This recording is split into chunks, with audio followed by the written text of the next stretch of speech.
नमस्कार दोस्तों, आपका स्वागत है। आज हम पितृपक्ष की महान कथा सुनाने जा रहे हैं। शास्त्रों में कहा गया है कि इस कथा को श्रद्धा से सुनने मात्र से मनुष्य के कोटि कोटि पाप नष्ट हो जाते हैं, उसके जीवन से समस्त प्रकार के पितृ दोष समाप्त हो जाते हैं और उसे अपार धन संपत्ति, सुख समृद्धि और संतान सुख प्राप्त होता है। पितरों की कृपा से उसके सभी दुख दोष मिट जाते हैं और जीवन में स्थायी सुख की प्राप्ति होती है। यह अमूल्य कथा भगवान श्री कृष्ण ने स्वयं गरुड़ जी को सुनाई थी। आइए अब हम सब भी इस दिव्य कथा का श्रवण करें। दोस्तों, एक समय की बात है, पक्षीराज गरुड़ अपने मन में गहन जिज्ञासा लिए भगवान श्री कृष्ण के पास पहुँचे। वे प्रभु को प्रणाम करते हुए बोले, हे प्रभु, कृपा करके यह बताइए कि पितृपक्ष में पितरों की पूजा करने से कौन सा फल मिलता है और पितरों की शांति के लिए कौन से उपाय करने चाहिए। भगवान श्री कृष्ण मुस्कुराए और बोले, हे गरुड़, आज तुमने अत्यंत उत्तम प्रश्न किया है। तुम्हारे इस प्रश्न में संपूर्ण मानव जाति का कल्याण छिपा हुआ है। जो मनुष्य अपने पितरों को संतुष्ट करता है, उसके सभी दोष और दुख मिट जाते हैं और उसे पूर्वजों का आशीर्वाद प्राप्त होता है। इस विषय में एक प्राचीन कथा है जिसमें एक ऋषि और अप्सरा का प्रसंग आता है। उसी कथा को आज मैं तुम्हें सुनाता हूँ।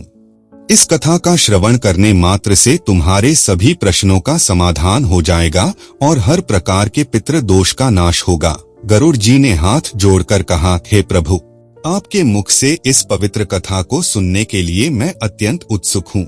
कृपा करके आप मुझे यह कथा सुनाइए। मैं निश्चित ही इसका प्रचार करूंगा ताकि समस्त प्राणी इसका लाभ उठा सकें। तब भगवान श्री कृष्ण ने गरुड़ जी को पितृपक्ष की महान कथा सुनाना प्रारंभ किया।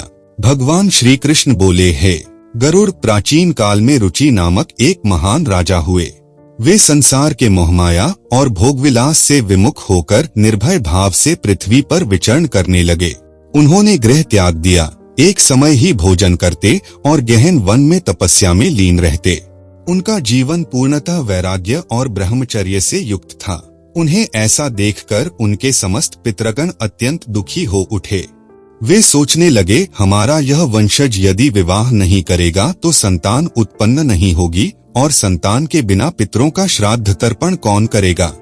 यदि ऐसा हुआ तो हमारा वंश नष्ट हो जाएगा और हमें मोक्ष प्राप्त नहीं होगा।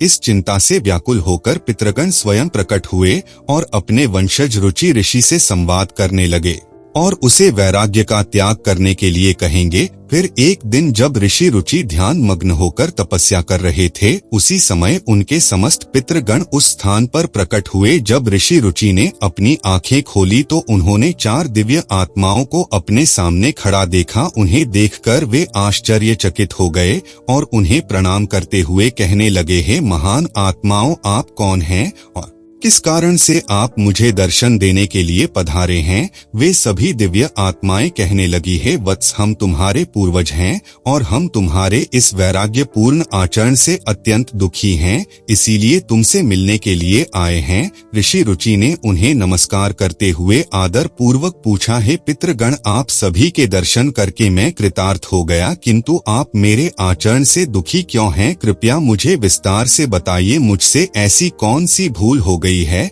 जो मेरे पूर्वज मुझसे असंतुष्ट और दुखी हैं। तब वे सभी पितृगण कहने लगे, हे वत्स, तुमने किस कारण से विवाह नहीं किया? विवाह स्वर्ग और मोक्ष प्राप्ति का उत्तम मार्ग है। गृहस्थ आश्रम के बिना मनुष्य को शाश्वत बंधन होता है। गृहस्थ में रहकर मनुष्य देवताओं, पितरों, ऋषियों और याचकों की पूजा करके उत्तम लोकों को प्राप्त करता है। वह देवताओं को स्वाहा और पितरों को स्वधा शब्द के उच्चारण से तथा द्वार पर आए अतिथियों और याचकों दान देकर संतुष्ट करता है। विवाह न करके, संतान को उत्पन्न न करके तुम देव ऋण तथा पितृजनों के ऋण से मुक्ति नहीं पा सकोगे। संसार में रहने वाले मनुष्य, ऋषि तथा अन्य प्राणियों के लिए भी तुम प्रतिदिन ऋणी ही हो रहे हो। संतान की उत्पत्ति के बिना तुम स्वर्ग को कैसे प्राप्त कर सकोगे? देव पूजा, पितृ तर्पण तथा संन्यास ग्रहण किए बगैर तुम्हें स्वर्ग की प्राप्ति नहीं होगी। सभी पितृ कहते हैं, हे पुत्र, यदि तुमने विवाह नहीं किया तो यह अन्याय केवल तुम्हें कष्ट ही देगा। मरने के बाद तुम्हें नरक की प्राप्ति होगी और अगले जन्म में भी कष्ट भोगोगे। फिर ऋषि ने अपने पितरों से कहा, हे पितरों, जीवन में विवाह करना अत्यंत दुखदायक है। इससे पाप का संग्रह होता है और अंतकाल में यह अधोगति प्रदान करता है। इसी विचार से मैंने स्त्री के साथ विवाह नहीं किया है। स्त्री संग परिग्रह करने से मुक्ति नहीं मिलती। जो व्यक्ति अविवाहित रहकर प्रतिदिन विद्या ग्रहण करता है और ज्ञान के अमृत से अपनी आत्मा को निर्मल करता है, वह मेरे लिए श्रेष्ठ है। विद्वानों ने अनेक प्रकार के सांसारिक कर्मों का वर्णन किया है। इसीलिए मनुष्य को अपने इंद्रियों पर संयम रखकर तत्व ज्ञान के जल से आत्मा को शुद्ध करना चाहिए। फिर पितरों ने कहा, हे वत्स, इंद्रियों को वश में रखकर ज्ञान के द्वारा आत्मा को निर्मल करना चाहिए। तुम्हारा यह कथन उचित ही है, किंतु यह मार्ग कल्याण का मार्ग नहीं है जिस पर ऋषि रुचि चल रहे थे। यज्ञ, तप और दान के द्वारा मनुष्य अपने अमंगल को दूर करता है।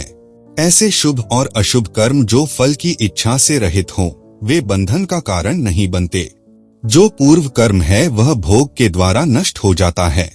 पूर्व जन्म का जो पुण्य है वह सुख दुख के अनुभव से धीरे धीरे समाप्त होता है। इसी बीच ऋषि रुचि ने अपने पितरों से कहा, हे पितामह, वेदों में कर्म मार्ग का प्रतिपादन हुआ है जिससे माया और अविद्या की पुष्टि होती है। ऐसे में आप मुझे विवाह करने के लिए क्यों प्रेरित कर रहे हैं? विवाह करके तो मैं पुनः बंधनों में फंस जाऊंगा और मेरा अनिष्ट ही होगा। तब पितृगण बोले, हे वत्स, यह सत्य है कि कर्म से अविद्या उत्पन्न होती है, परंतु विद्या प्राप्त करना भी एक प्रकार का कर्म ही है। शास्त्रों में जो विहित कर्म बताए गए हैं, सज्जन पुरुष उनका उल्लंघन नहीं करते। इन्हीं कर्मों के द्वारा मोक्ष की प्राप्ति होती है। शास्त्रों ने पुरुष को विवाह करने का आदेश दिया है। विवाह न करने पर न तो उसे मुक्ति मिलती है और न ही पितरों की तृप्ति होती है। संतान के बिना श्राद्ध संभव नहीं और श्राद्ध के बिना पितरों की मुक्ति नहीं होती। आथ हे पुत्र, विधिपूर्वक विवाह करो। यदि तुम विवाह न करोगे तो हमारे वंश का नाश हो जाएगा। हम अतृप्त रहेंगे और तुम्हें विफलता ही प्राप्त होगी। श्री कृष्ण कहते हैं, पितरों के इन वचनों को सुनकर ऋषि रुचि को बड़ी ग्लानि हुई। उन्होंने मन ही मन विवाह का निश्चय किया और कहा, हे पितृगण, अब मैं वृद्ध हो चुका हूँ, मुझे कौन अपनी कन्या देगा? इस अवस्था में विवाह करना अत्यंत कठिन है। पितरों ने उत्तर दिया, हे वत्स, यदि तुम हमारे वचनों का पालन नहीं करोगे तो हम सबका पतन होगा और तुम्हारी भी अधोगति निश्चित है। यह कहकर पितृगण अदृश्य हो गए। ऋषि रुचि अत्यंत व्याकुल हो उठे। वे अपनी चिंता में डूबे सोचने लगे, मैं क्या करूं? कहाँ जाऊं? कौन स्त्री मुझसे विवाह करेगी जिससे मेरे पितरों की मुक्ति हो सके? लंबे समय तक विचार करने के बाद उन्होंने ब्रह्मा देव की घोर तपस्या प्रारंभ कर दी। 100 वर्षों तक उन्होंने एक वन में कठोर तपस्या की। उनकी तपस्या से प्रसन्न होकर ब्रह्मा जी प्रकट हुए और बोले, हे रुचि, मैं तुम्हारे तप से प्रसन्न हूँ, अपनी अभिलाषा प्रकट करो। ऋषि रुचि ने प्रणाम कर कहा, हे परमपिता, मेरे पितरों ने मुझे संतान उत्पन्न करने का आदेश दिया है, किंतु विवाह हेतु मुझे कोई कन्या प्राप्त नहीं हो रही। कृपा कर मुझे कन्या प्रदान करें जिससे मैं संतान उत्पन्न कर सकूं। ब्रह्मा जी बोले, हे विप्र, तुम प्रजापति बनोगे, तुम्हारे द्वारा सृष्टि की वृद्धि होगी। तुम्हारे पितरों ने जो कहा है वह सत्य है। आठ मन में यह संकल्प लेकर पितरों की पूजा करो, वे प्रसन्न होकर तुम्हें उत्तम स्त्री प्रदान करेंगे। इतना कहकर ब्रह्मा देव अंतर्ध्यान हो गए। तब ऋषि रुचि ने नदी के तट पर पहुंचकर एकांत में अपने पितरों का विधिपूर्वक तर्पण किया और एकाग्रचित्त होकर उनकी स्तुति करने लगे। श्री कृष्ण कहते हैं, हे गरुड़, ऋषि रुचि की यह स्तुति सब दुख और दोषों का नाश करने वाली है। जो एक बार भी इसे श्रवण करता है उसके अनेक पाप नष्ट हो जाते हैं और उसे पितरों का आशीर्वाद प्राप्त होता है। महात्मा रुचि ने इस प्रकार स्तुति की, जो अधिदेवता रूप में विद्यमान हैं और जो स्वधा द्वारा श्राद्ध में तृप्त होते हैं, उन सभी पितृगणों को मैं प्रणाम करता हूँ। स्वर्ग में स्थित महर्षिगण जो भक्ति और मुक्ति की इच्छा से मानसिक श्राद्ध द्वारा पितरों को तृप्त करते हैं, उन सब पितरों को मैं प्रणाम करता हूँ। अग्निस्वात, वर्षद, आज्य और सोमपति नामक पितृगण इस श्राद्ध में मेरे द्वारा संतृप्त होकर तृप्त हों। वे मेरी सभी दिशाओं की रक्षा करें। पूर्व में अग्निस्वात, दक्षिण में वर्षद, पश्चिम में आज्य पितर और उत्तर में सोम पितृगण। ये सभी पितृजन राक्षसों, भूत प्रेत और असुरों से मेरी रक्षा करें। विश्व, विश्वभुक, आराध्य, धर्म, धान्य, शुभानंद, भूतिकृत और भूति नामक 9 पितृगण, कल्याण, कलदराश्रय, कलता हेतु और अनघ नामक 6 पितृगण तथा वर, वरेण्य, वरद, तुष्टि, पुष्टि, विश्वपात और धाता नामक 7 पितृगण, सबको मैं नमस्कार करता हूँ। महात्मा, महित, महिमा, महावान और महाबल नामक 5 पितृगण जो पाप विनाशक हैं, उन्हें मैं बार बार प्रणाम करता हूँ। उन गणों के ही साथ सुखद धर्मदुरई अत्यंत प्रसन्न हो गए और उसी समय एक दिव्य तेज उत्पन्न हुआ जो आकाश मंडल में चारों ओर व्याप्त हुआ। संपूर्ण विश्व को अपने तेज से आच्छादित करने वाली उस रोशनी को देखकर ऋषि रुचि अपने घुटने पर बैठकर फिर से पितरों की स्तुति करने लगे। रुचि की स्तुति सुनकर पितृगण अत्यंत प्रसन्न हुए और वे उनके सामने प्रकट हुए। रुचि ने पुष्प, गंध और अनुले पदार्थों का उन्हें निवेदन किया था। वे सभी पितर उन्हीं को धारण करके उनके सामने प्रकट हुए। रुचि ने भक्ति पूर्वक हाथ जोड़कर अपने पितरों को प्रणाम किया और निवेदन किया। प्रसन्न होकर पितरों ने कहा, हे पुत्र, तुम्हारी इस स्तुति से हम अत्यंत प्रसन्न हैं, इसीलिए अब तुम्हारी जो भी कामना हो वह निसंकोच होकर कहो। फिर नतमस्तक होकर रुचि ने पितरों से कहा, हे पितृ देव, ब्रह्मदेव ने सृष्टि की रक्षा करने के लिए मुझे प्रजापति बनाया है, इसीलिए मैं अब संतान उत्पन्न करने में समर्थ, गुणवान, चरित्रवान पत्नी की कामना करता हूँ। फिर पितरों ने कहा, हे वत्स, इसी स्थान पर अभी इसी क्षण तुम्हें उत्तम मनोरमा पत्नी की प्राप्ति होगी और उसी से तुम्हें पुत्र होगा। हे रुचि, वह पुत्र बुद्धिमान और बलशाली होकर रोच नाम से तीनों लोकों में ख्याति प्राप्त करेगा। उसके भी अतिशय बलवान, महापराक्रमी, महात्मा और पृथ्वी का पालन करने वाले बहुत से पुत्र होंगे। कहकर समस्त पितृगण ऋषि रुचि को आशीर्वाद देकर उस स्थान से अंतर्ध्यान हो गए। पितरों के अंतर्ध्यान होते ही उनकी कृपा से उसी क्षण नदी के मध्य से प्रमलोचा नामक एक सुंदर अप्सरा प्रकट हुई। वह मन को मोह लेने वाली स्वरमाधुरी वाणी से बोली, हे तपस्वी, वरुण के पुत्र महर्षि पुष्कर की एक अतिशय रूपवती कन्या मानिनी है। मैं इस कन्या को आपके लिए प्रस्तुत करती हूँ।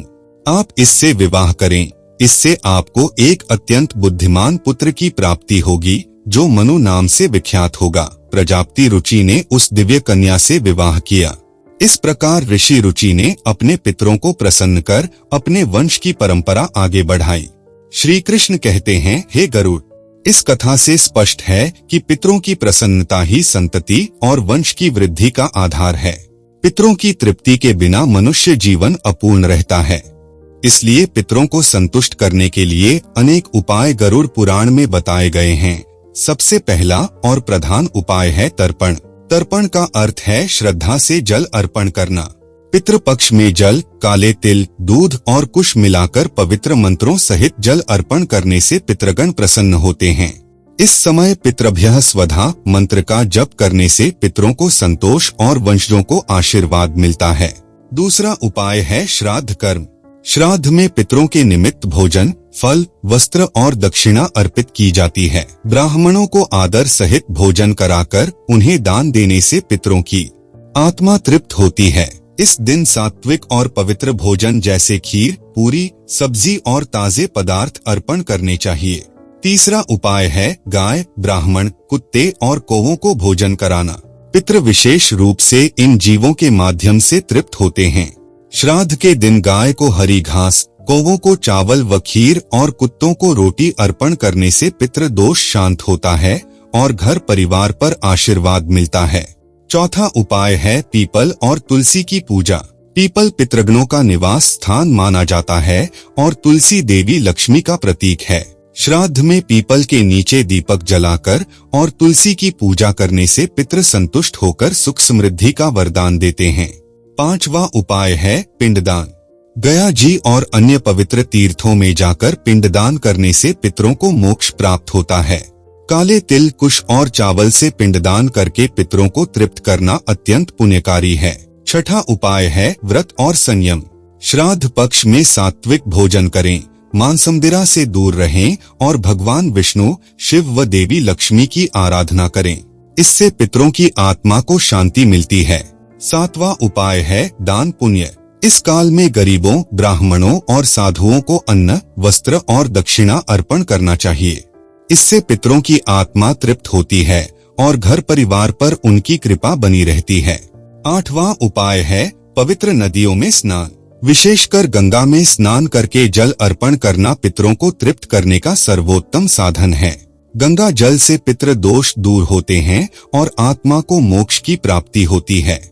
9वां उपाय है सत्संग और ग्रंथ पाठ। पितरों की शांति के लिए सत्संग में सम्मिलित होना और भगवद गीता का पाठ करना अत्यंत लाभकारी है।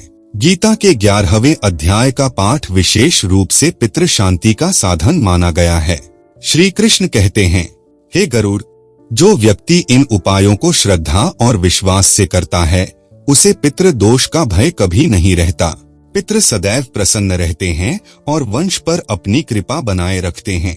इन उपायों से घर परिवार में सुख समृद्धि आती है और जीवन से विघ्न बाधाएं दूर होती हैं।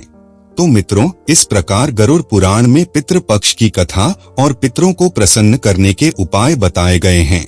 आप सभी को इस पावन कथा का श्रवण करने से निश्चित ही पितरों की कृपा प्राप्त होगी। अगर यह कथा आपको अच्छी लगी हो तो अपने परिवार के साथ साझा करें और श्रद्धापूर्वक इन उपायों का पालन करें। पितरों की कृपा से आपका जीवन सुख समृद्धि से भर जाएगा।